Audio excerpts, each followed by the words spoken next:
Laida Lemtynas Volskis, kalbam su XX savo valdu. Taigi papasakokite, kaip įvyko tas baisusis patruliavimas tą naktį.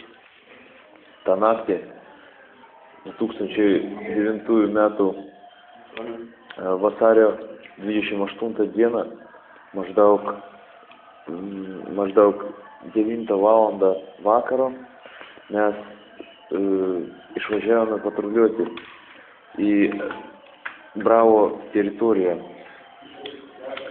Užėję į sandėlius, viskas iš pirmo žvilgsnio pasirodė normaliai ir tvarkingai, mes net juokėmės, juokavom, bet staiga mes su mano porininku pamatėm figūrą budėjimo bokštelį, kuris yra nebenaudojamas.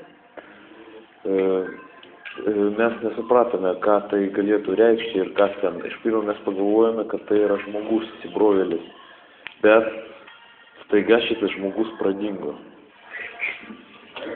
Mes buvome šokiruoti, mes net nežinojom, ką mums kur daryti, kur bėgti.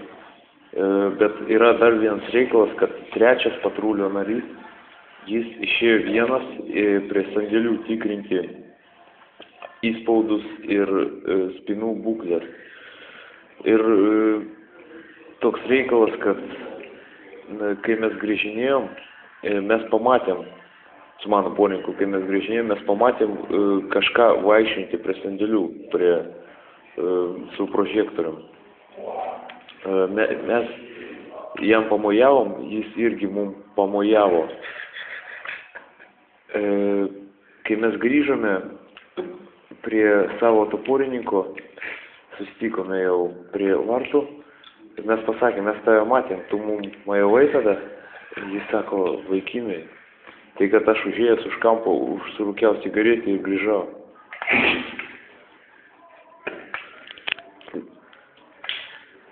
Tai reiškia, kad tai buvo ne žmogus.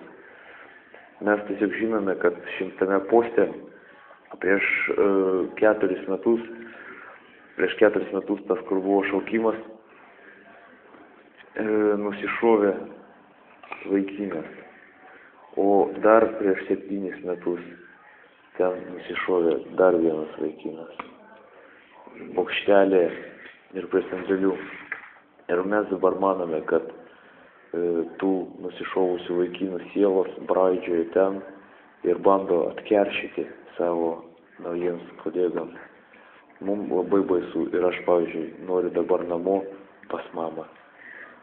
Aišku, čia buvo XX savo valdas. Susitiksime po pertraukėlės. Laida Lemtynas Volskis, kalbam